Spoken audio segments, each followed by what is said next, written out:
It's okay. I don't know what kind of side effects the procedure might have had. No one's ever done this before. How do you feel? It's all over, but the dreaming. Poor little dream. I'm okay, Doctor. Thank you. That's good, but I want you to keep monitoring yourself. We have to be sure there's no long-term damage. Are you ready to talk about what happened in there? There's more than one person who knows about the Institute. Virgil, that scientist who escaped. I didn't know Institute scientists could defect. This changes everything. He could answer all sorts of questions. Where did the memory say he was? The glowing sea? That can't be right. No one would risk going there, not even to hide. That's why he's there. To make the Institute think twice about following him. That must be it. He's using the radiation and the glowing sea like a shield or a cloak, a way to throw them off and be at an advantage.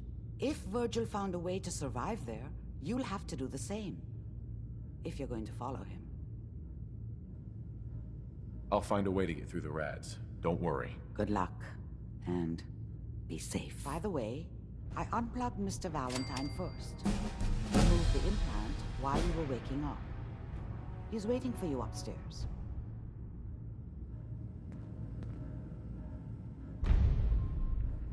Dr. Amari.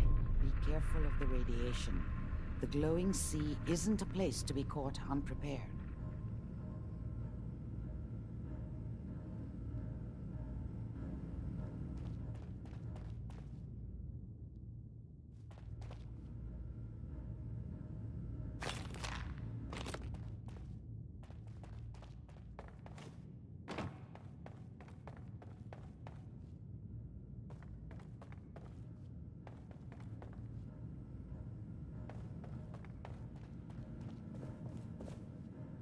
Hey, Valentine.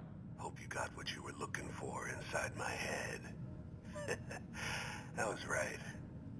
I should have killed you when you were on ice. Kellogg? Is that you?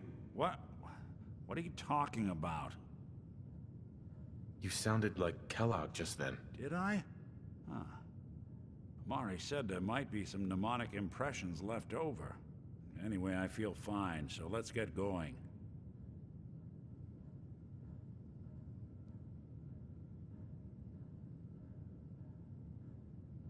Let's get going, Nick. Been one heck of a ride so far. Let's see where it takes us next. Hey, let me ask you something. Sure, ask away. It's just, with everything that's happened with you and your family, it's a whole hell of a lot to process. I wanted to make sure you're holding up all right. Yeah, I'm all right. Huh. You're a tougher nut than I thought. Tougher than I was. Took me a long damn time to get a feel for this place. Thank goodness I found Diamond City. It's got its flaws, sure, but it beats the hell out of anywhere else in the Commonwealth. Of course, when I took up there back when, people were just as scared of the Institute as they are now. Maybe more. The massacre of the CPG was still pretty fresh in people's minds at that point. Folks were still losing sleep over the broken mask. Plenty of people assumed I was just a saboteur, moving in to melt down the reactor or poison the drinking water. But at the time, they couldn't exactly turn me away. Massacre of the CPG? What's that? The Commonwealth Provisional Government. Years back, a group of settlements tried to get together and form a coalition. Every settlement with even a hint of clout sent representatives to try and hash out an agreement. Only the Institute sent a representative of their own, a synth. The man killed every rep at the talks. The Commonwealth Provisional Government was over before it even got off the ground. I took up in town not long after. I was damn lucky they didn't just tell me to scram right then and there. Broken mask? This was long before I'd moved to town, but apparently some gentleman type shows up in Diamond City, heads down to Power Noodles. Guess he didn't like the food because he pulled his pistol and opened fire on the folks enjoying theirs. When security finally put enough holes in him to drop him, they say he was full of servos and sprockets, just like yours truly. Seems he malfunctioned, went berserk. It was the first time people realized that synths had stopped looking like me and started looking like them. Considering what these folks went through, I felt real lucky they let me in the front gate at all. Why'd they let you in? Because I'd rescued the mayor's daughter, a gal of about 15, pride and joy of the mayor back then, a man by the name of Henry Roberts. The young Miss Roberts decided she'd run off with some caravan hand she'd known for an evening. Turns out the guy was part of a gang of kidnappers. I didn't even know who I was rescuing, just stumbled on a crying girl and 4 toughs. I took her home and the mayor dubbed me a hero, offered me a place in town. Lots of folks protested, said I was a spy, but he wouldn't have it.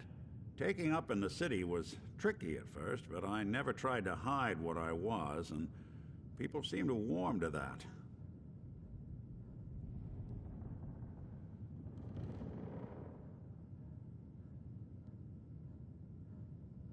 Was it hard settling in? Well, they sure didn't make it easy. I started off doing the jobs no one else wanted. I got more banged up being Diamond City's handyman than I ever did living out in the ruins. But I guess folks never forgot I rescued the mayor's daughter, so they started coming to me when people went missing. Wife runs off with a new paramour and takes the rent money with her. Talk to the synth. An upset father decides moving him and the kids to Good Neighbor in the dead of night's not the worst damn idea since the bomb. Go get Nick. After a while, the jobs got so backed up, they didn't even ask me to do the handyman stuff anymore. Hell, I was so happy to do it, it was months before I started charging anyone. I never stopped being Nick the Synth, but it was Nick the Detective folks came to see. It was about then that things finally started feeling normal.